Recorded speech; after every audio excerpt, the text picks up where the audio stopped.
I have to say I'm pretty upset today. I just read the news that Berkeley City Council is getting rid of a bunch of offensive words from its city code, which is great. For instance, the word manhole is gone now in Berkeley. It's going to be replaced with maintenance hole.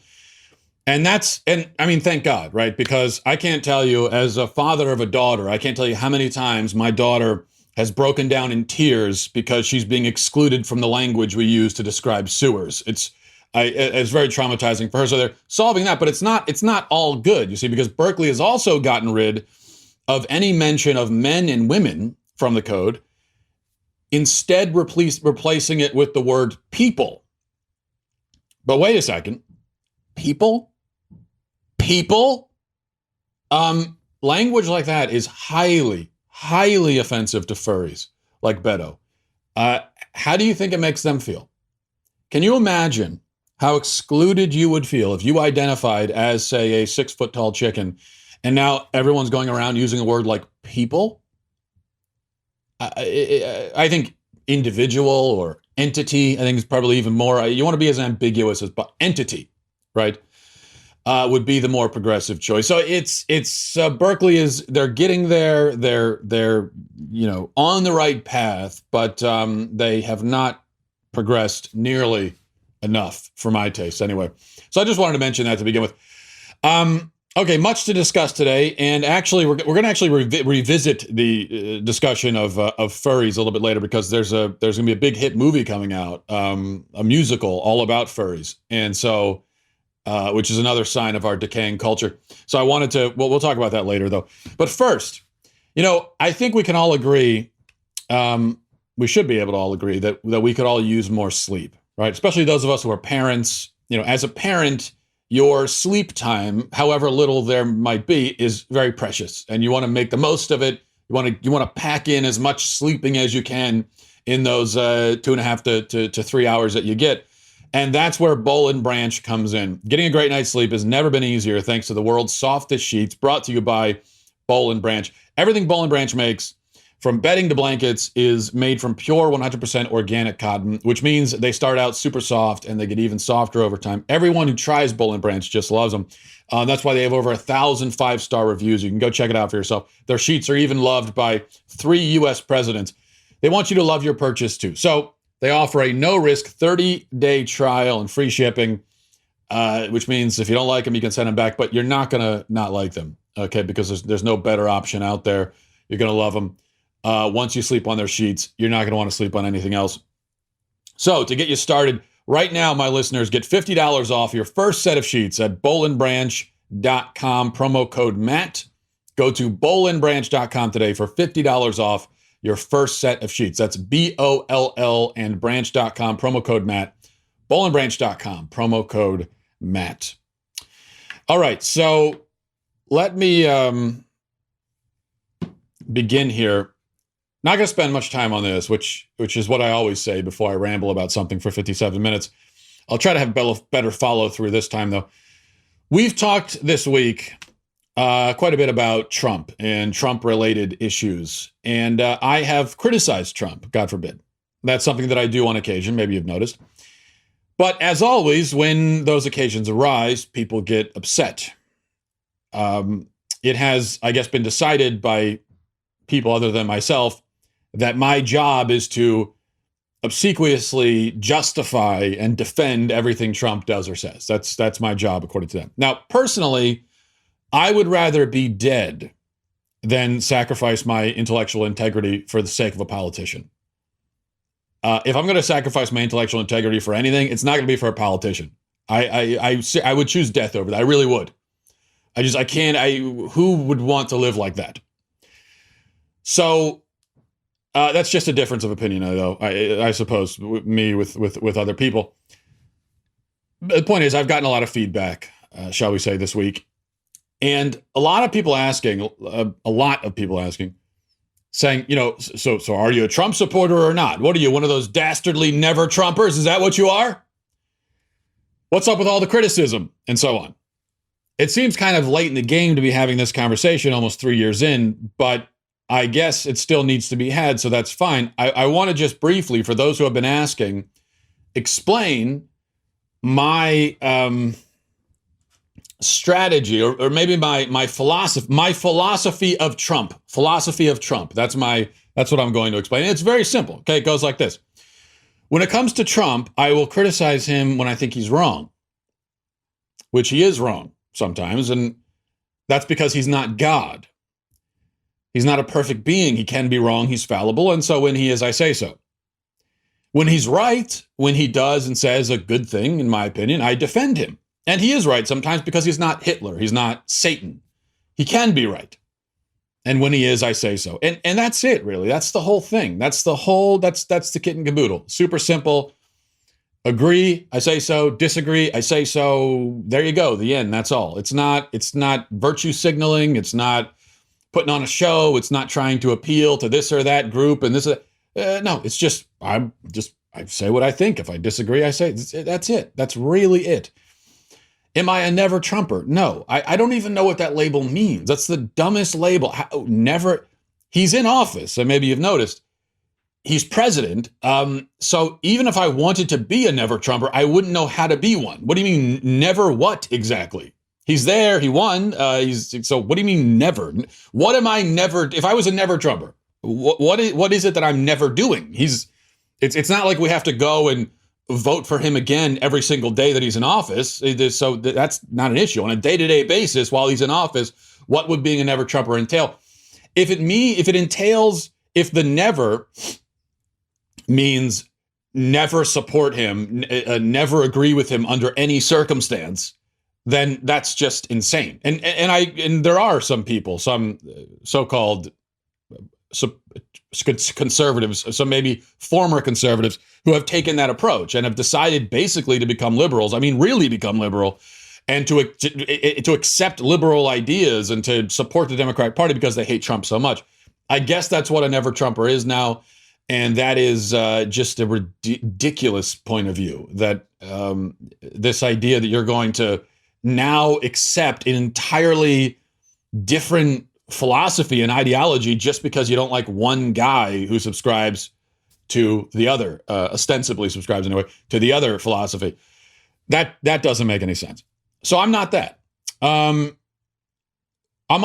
am I a Trump fan? No, I'm not a Trump fan because I'm not a fan of any politician. As I've said many times, fandom and politics don't mix. You want to be a fan of someone, then be a fan of a sports star, be a fan of a sports team, be a fan of a rock star, be a fan of a band.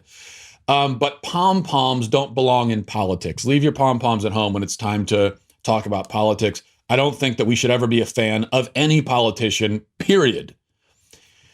Am I a Trump supporter? Well, even to that, I would say no, because of this. My support for Trump, just like for any politician, is completely conditional. I have no loyalty to politicians, none whatsoever. I'm loyal to my family. I'm loyal to my wife, to my kids.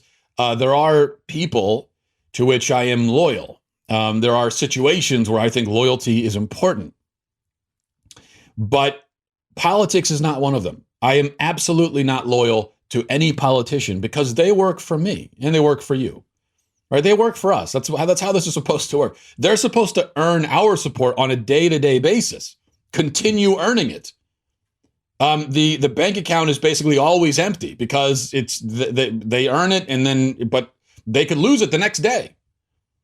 So they're really not. It's politicians. They're not building up much.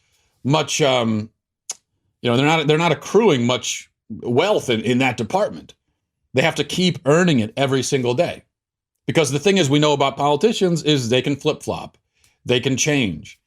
They can betray their promises. They can do all that. The politicians do it all the time. Which is why I think we should never stake out a position as, well, I'm a supporter of this person. I support them in this situation right now, given what they're doing, but that could change tomorrow, in which case I'm going to kick them to the curb. Because I have no emotional attachment. I have no affection. It is totally transactional. It's like you're doing what I want right now. I agree with you right now. I support you. But if you stray, you're done. That's my approach. That's my formula. That's how I approach, as I said, every politician, period. This is the way I look at it. I don't make exceptions for anybody. And I think that, look, we all have our own approaches. I, of course, am biased in favor of my own, but I do think that this is actually kind of the right way of going about it as an American. I think this is what our founders had in mind. They had in mind for us to be skeptical of anyone in power. Be skeptical of anyone in power for the simple fact that they're there because they wanted to be in power. If they have power in America, it means they wanted power. And so we should be skeptical of them. That's sort of the catch-22 of politics, is that, you could, I forget the quote from someone who, now I've totally forgotten it, so I'm going to completely mangle it. But, the people who are least suited for power are precisely the kinds of people who would pursue power. And that's the catch-22. So the very fact that someone would pursue it means that we should be skeptical, because we should be saying, well, hold on a second. What are you so desperate to be in charge for? What's going on here? And so we always maintain that skepticism at all times, I think. That's just the way I look at it. All right. Democrats in the House yesterday passed the Raise the Wage Act, which would hike the federal minimum wage to $15 an hour. It's not going to be taken up in the Senate, so it's not going to become law, but it could become law eventually if Dems take control. This is one of the many horrible things they plan to do, and I do think it's horrible. I know it seems on this, like so many Democratic policies, especially in the economic realm, it seems on the surface compassionate and like they're concerned about working Americans and so on. But when you stop to think about it for just 5 seconds, you realize how bad it really is. So a couple of thoughts here on the minimum wage, since it's being discussed. I do support a minimum wage, but the minimum wage that I support is zero. I think zero is the baseline. Zero should be the minimum wage. I definitely don't think the minimum wage, it shouldn't go below that. Okay, so there shouldn't be a negative. Nobody should be charged money to work, so I'll say that. But zero is the cutoff. Zero is the baseline, should be the baseline wage for work, because that's the baseline amount of effort you can put in. It's possible for someone to do zero work, which means that they have earned $0. Do zero work at $0. I think that makes a lot of sense. But when you skip from zero and you go all the way up to, say, $8 an hour minimum wage, $10 an hour, $15 an hour, $20, $25, I mean, there's no limit to it. Once you do that, it doesn't really make any sense. Because what you're suggesting is it's basically impossible for someone to do less than that amount of work in an hour. You're saying that if the minimum wage is $15 an hour, you're saying that it's impossible that anyone in America could do work for an hour and the work they perform could be worth less than $15. You're saying that's impossible. All the work that's being done across the country in any given hour, all of it is worth at least $15 an hour. I don't think that's true. I'll give one example. We could all point out examples, but just one example. I went to McDonald's the other day, as I have the unfortunate habit of doing on occasion. And McDonald's now, most of the McDonald's I go in now have those automated things where you can order touchscreen things. But I usually avoid those because they're touchscreen. And so you can see the finger smudges on them. And I don't want to touch that thing. I mean, how often are those things washed? It looks like they're never washed. I don't want to put my hand on a thing of 100 other people have touched right before I'm about to eat. It's gross. When I can see their gross, greasy, disgusting hand marks on it. So then I went to the cashier, and so here's how that interaction went verbatim. And as I said, we've all had interactions like this.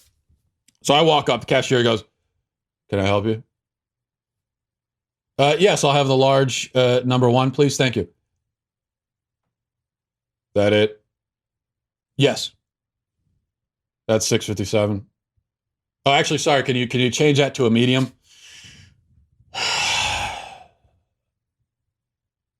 Okay.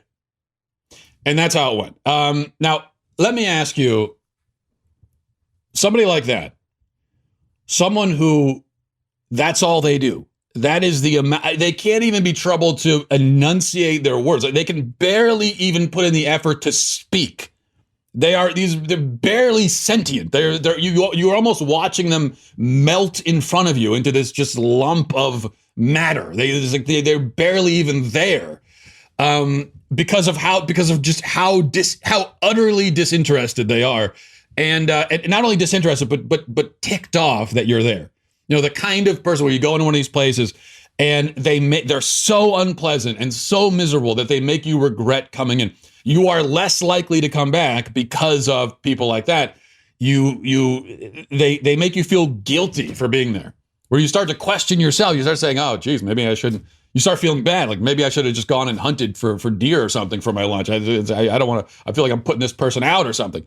But this is their job. This is what they do. They came in, they put on the visor, they put on the name tag. This is all they can do. This is what they're getting paid to do. You might as well put a little effort in. They don't want to put any effort in. So with someone like that, are they worth 50 automatically worth is doing that? Sighing, rolling your eyes, okay, is that automatically worth $15 an hour? Especially when there's a machine that can do exactly that without the attitude and speaking clearly. I mean, how could it possibly be worth 50? It's not. It's not worth $8 an hour. Somebody like that, I guess the company, the restaurant, the store has some need for them. That's why they're still there. So, what are they worth? 50 cents an hour at most, 25 cents? They're worth very close to zero. Maybe not zero, but very close to it. And so that they should be paid. That's what they should be paid. People should be paid according to the work they do. Now, on the other hand, you do have occasions, and usually this happens in a Chick-fil-A, as we all know, but not always. There are times when you go to a fast food place and the cashier is super nice and helpful and cheerful, and they've got a smile on their face, and they something screwed up, or you have to make a change, and they're just very accommodating and welcoming, and they make you feel good. They make you want to order just more food, just to reward them. Which they make you want to come back. They're putting in maximum effort, right? I mean, you're punching things into a cash register.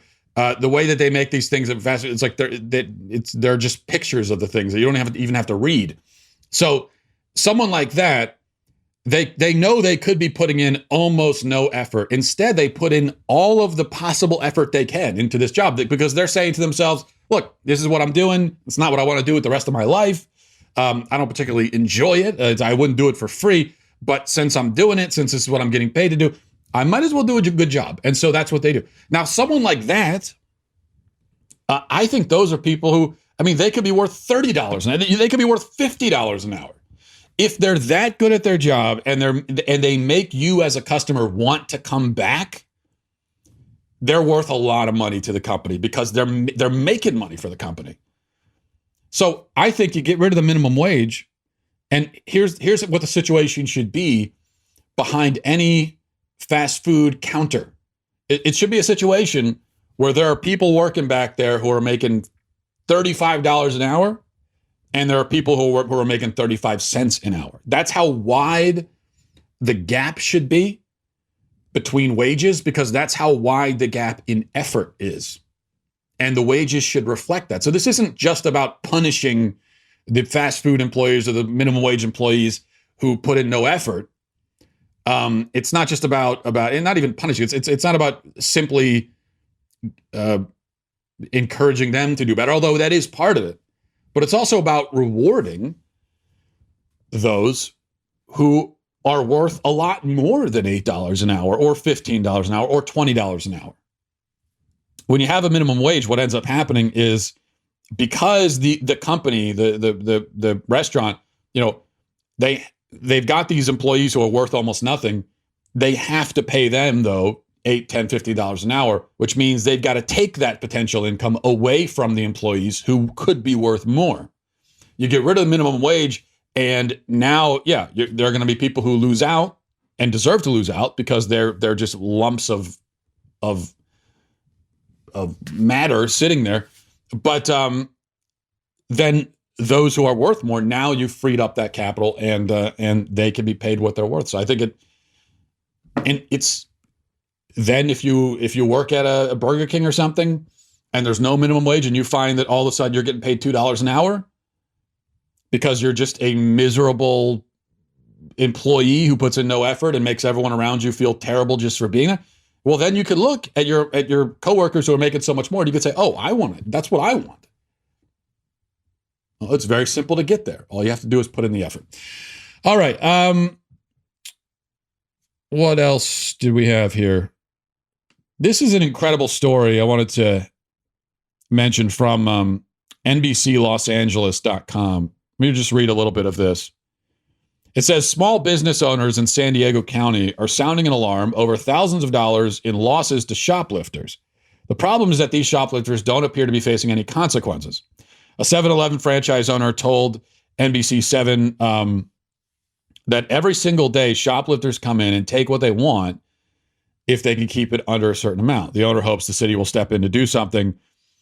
The reason why this is happening, under Prop 47, which passed in 2014, anything stolen below a $950 value keeps the crime at a misdemeanor, which means that and people aren't getting arrested for the misdemeanor. So under this Prop 47 in California, what that means is that if you steal under $950 worth of stuff, that's a misdemeanor, and you're just going to get a citation. Which means people are just strolling into 7-Elevens and other convenience stores in California and taking whatever they want. In fact, what brought this to my attention is that there's a video, which I can't play because there's so much vulgarity in it that I'd have to bleep it out. You wouldn't understand what was even being said. But somebody took a video, I think it's from a 7-Eleven, where this guy, this punk, strolls in and just takes something and leaves. And no one stops him because they can't. The most the police can do is just, "Oh, you shouldn't have done that," and issue a citation. That's it. This is crazy. And it shows again, you have these policies that are supposed to be compassionate and, we're trying to prevent, we don't want to lock people in jail for nonviolent crimes. But these supposedly compassionate policies, look what they're doing. Where is the compassion for the business owners who are now losing merchandise and are living in fear because they know that anyone can walk in and take their stuff at any time? It's outrageous. All right. Speaking of outrageous, I'm moving along here kind of quickly. Mostly because there are some great emails I wanted to get to on a Friday. One other thing. A bunch of new trailers came out yesterday for some reason. And one that a lot of people have been talking about is the trailer for the new Top Gun movie with Tom Cruise comes back and reprises his role. And now I have to admit, I have to confess that I have never seen Top Gun. I don't even know what Top Gun is about. I gather that he flies a plane. I don't know to what end. I mean, what's the central, does he fight aliens? Is it an alien thing? If so, I'll watch it. But I get the impression that there's no aliens, and it's not even, he's a fighter jet pilot. Is he fighting anybody? Does that even happen? From the little brief glimpses of Top Gun I've seen, I just don't understand the point of, I've never seen it. I have no interest. But that's coming out. There's also something else. The film version of the musical Cats is coming out. And this trailer was released. It honestly is, and I've got to give a parental warning here, because a warning for everybody, trigger warning.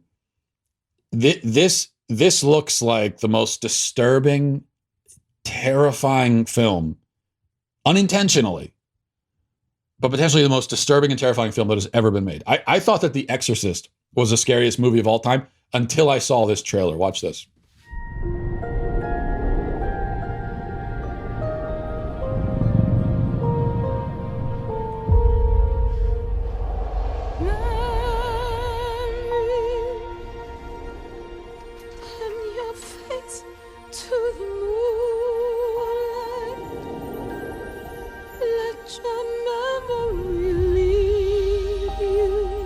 seen you before, have I? Open up and tell me if you find there the meaning of what happiness is. Then a new life will begin. Come, we're about to begin. Here we go!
To try for a different life?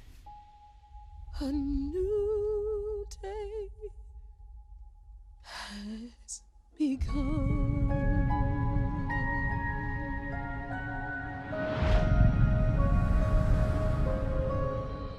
See, that's horrific, isn't it? I mean, what is that? It does, first of all, look like Furries the musical. It looks like a musical. That's what it looks like. But also, what is this? Is it a joke? I mean, who would watch that? Completely terrifying. I mean, it disturbs me down to to my core. I can't even describe it. Who could like cats enough? I mean, cats the animals, to watch that. Really, really awful stuff. But I figured I had to endure that, so therefore I'm going to make you endure it as well. All right, let's go to emails. MattWalshShow@gmail.com. MattWalshShow@gmail.com. This is from Jonathan. Says, Dear Mr. Walsh, I know this is kind of late. I have been falling behind on yours and Mr. Shapiro's videos. How dare you, Jonathan? Get your act together, okay? What are you doing with your life? However, this is about the whole Ariel casting controversy. I wanted to know if you ever thought that some people like me are upset, not because we are racist, but because it is portraying a character that we already have a physical image of and what we grew up seeing. I personally don't like it when Hollywood changes the images of the typical character on any film, such as Spider-Man changing 3 times. I also wanted to mention that I am not white, so by the leftist logic, I cannot be considered a racist for not liking the fact that they casted a black actor. I grew up with Ariel being white, and now they want to change it for political correction. I personally like to see characters portrayed as they are when it's first imaged. That's all. Thank you for your time and Godspeed. Yeah, I mean, there's a perfectly reason. Of course, it doesn't matter that much, as I'm sure you would agree, but there's a perfectly reasonable justification for being not a huge fan of the fact that they changed Ariel to. In fact, I've heard, one thing I've heard, as we talked about this, whatever it was last week, 2 weeks ago, I heard from several women who said that they have red hair, and so Ariel was the only Disney princess with red hair. And as little girls, that meant something to them. So they liked the fact that the princess looked a little bit like them, had red hair. And so, yeah, they don't like the fact that they changed her for that reason. Which, yeah, I can understand that. It's kind of like, they're fictional characters, so it doesn't matter. They can look like anything. But it's sort of like when you've got a long-running show and one of the actors bails or is fired or whatever, quits. And so they bring in a different actor to play that same role, which you don't find happening that often these days, but I think it used to happen more often. The one example that pops to mind, the Fresh Prince of Bel-Air, which, of course, is a great show. I love that show growing up. But Aunt Viv, they changed midway through. They changed actors and brought in a totally different woman to play the same person. And yeah, that throws you for, I wasn't a fan of that. It throws you for a loop. Even though it's a fictional character, it's still like, this is a different person. It doesn't look like the other person. How am I, you've broken the fourth wall. You've now made me remember that I'm just watching some fake thing, and that's not good. It takes away enjoyment. So yeah, I can understand that. Generally, if you're going to do the live adaptation of a cartoon, it makes sense that you're looking for someone who looks sort of like the cartoon, just to keep that continuity going, right? This is from, who is this from? I don't think I got a name. I forgot to write the name down. It says I am dating myself as a listener of yours, but I remember on a post you made back on the Matt Walsh blog entitled "I Wasn't Ready for Marriage" and how you met your wife on eHarmony. I'm a 26-year-old grad student who's also looking in coaching and working in coaching, and I'm having a hard time meeting nice, young, available men. I've been very hesitant in trying online dating as I can never figure out how to answer "tell me about yourself" questions. I also have a hard time believing that an authentic friendship could build with someone you met online due to a common interest like biking or the Green Bay Packers. I signed up for Catholic Match.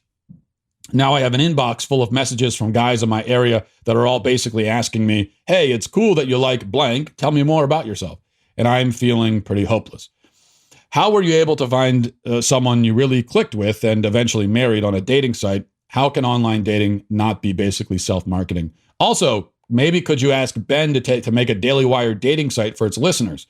I just love these shows, and I'm sure a bunch of us like-minded Daily Wireans could pair up and breed a formidable conservative army. I like that idea. So we're breeding, forget about conservative army, I don't care about that. We're breeding new listeners so that we can dominate for decades. So we're just going to keep... that's a good idea. Maybe I'll talk to Ben about that. As far as the dating sites, well, first of all, I would say the messages you're getting from guys on Catholic Match seem kind of boring and bland. It could be worse, though, from what I've heard from women. If you were on some other sites, the messages, your inbox may be filled with other sorts of things. So maybe I would look at the bright side there. Yeah, it does. Look, I'm a big believer in online dating. That is how I met my wife. I think it's this was 8 years ago. That the scene has changed quite a bit with online dating, evolved or maybe devolved. So on one hand, I can't speak to it that much because I just haven't seen it. I haven't been in it for so long. But I do think that this is just how. In fact, I saw a chart. I wish I had the chart in front of me. I saw a chart recently that was charting, going back to like the 50s, charting how people met their spouses. And there's all these different options, like met them at work, you met them through connections with family, you met them in high school or at school, or you met them online. And of course, back in the 50s, nobody was meeting online because that didn't exist. But what you find is that the internet comes onto the scene in the mid 90s, and then people meeting their spouses online is just shot through the roof, where now it's one of the most common ways for people to meet. It's incredible how this thing has changed this fundamental aspect of human existence, how we meet our mates, right? And I do think that it's, when you think of all the potential ways to meet someone, and when I was dating before I was married, I met people through work, I met people through school, just like anybody else. But I think online dating provides you, at least for me, here was the thing for me. I got to a point where I wasn't looking to just date anymore just for the sake of dating. I was looking to get married. I was looking to move on to that next stage of my life. I wasn't just going to marry the first person I came across, but I wanted to get into a relationship where that is the end goal, where we're kind of both trying this out to see if we want to get married, and where we both have that end goal in mind. We're both serious, mature adults, and that's where we want to head if it works out. That's what I was looking for. And I found that if you find the right online dating site, it works for that. And so for me, when I met my wife, I knew within like a week that we're going to get married. Because I think that when you meet someone you kind of know, and when you click like that, at least for me, I think you figure it out pretty quickly. Just like if you think of all the failed relationships you've been in, even if you dated someone for years and then ended up not working out, if you think back, you probably knew really soon that this probably wasn't going to go anywhere, even if you stuck with it for a while. For me, the way that I cut through all the noise is that I was just with my wife, and she was the same with me. When I met her, we were very upfront with each other. We didn't waste a lot of time with small talk. We kind of got down to talking about the serious things, what our goals are. We were very upfront. We were both upfront about our end goals. We were looking for someone. We're looking for marriage, for a serious relationship. We were open about that with each other. I don't know. On our they say on first dates you're not supposed to talk about politics or religion. That's pretty much the only thing we talked about. We talked about things like that, and the fact that we lined up so much there, but also that she wanted to talk about those things. That for me told me, okay, well, this is the person. So I don't know if that helps you at all, but that was my own experience. All right, this is from Nicholas. It says, hi, Matt. What are your thoughts on Kant's critique of the ontological argument for God's existence? The ontological argument claims that if it is possible that God exists in any possible world, then he exists in all possible worlds. Kant's criticism of this argument is that it falsely treats existence as a predicate and that it therefore does not follow from his possible existence in any possible world that God exists in all possible worlds. Do you agree or disagree with this critique? I think I've talked about the ontological argument before. I do. I agree with the critique. I think that the ontological argument is absurd. I think it's a lot of brilliant men have advanced this argument. It was originally formulated by St. Anselm, who was clearly a brilliant man, but I think that it's not a brilliant argument. It is absurd. It's absurdly weak because it seems to try and conjure God into existence through word games. That's what it seems like. It seems like a word game. That's how it strikes me, where you say to someone, okay, imagine the greatest possible being. And they say, okay, I'm imagining it. And you say, well, that being must exist. Why is that? Because it's greater to exist than not exist. Yeah, but that doesn't make any sense. Well, you said you imagined the greatest possible being, didn't you? Yeah. Well, then he has to exist. Otherwise, you didn't imagine the greatest possible being, but you did imagine the greatest possible being, so then he exists. That's how the ontological argument works. It's one of those arguments that it's almost hard to rebut because it's so bad, because you don't even know where to begin when you're trying to figure. It's so self-evidently wrong that you almost don't. It's like if someone asked you to define the word "the." It would take you a second. You're like, well, how's it define it? It's so obvious that it's hard for a minute to break down. My favorite response to this argument is the earliest one, when St. Anselm first developed it. A monk, I forget his name, but a contemporary, pointed out that you could use this argument to prove the existence of literally anything. And the example he gave is the greatest possible island. He said, well, you can imagine the greatest possible, you can imagine what would constitute the greatest possible island. And by this argument's logic, that would mean that island must logically exist because you imagined it, and that's just not how it works. I think maybe a more modern example would be, and one of the problems with that rebuttal is that, well, an island is not a being, it's not a person. And so what constitutes being the greatest island is very different from the sorts of things that would require you to be the greatest possible being or person. So let's use an example that I think relates more.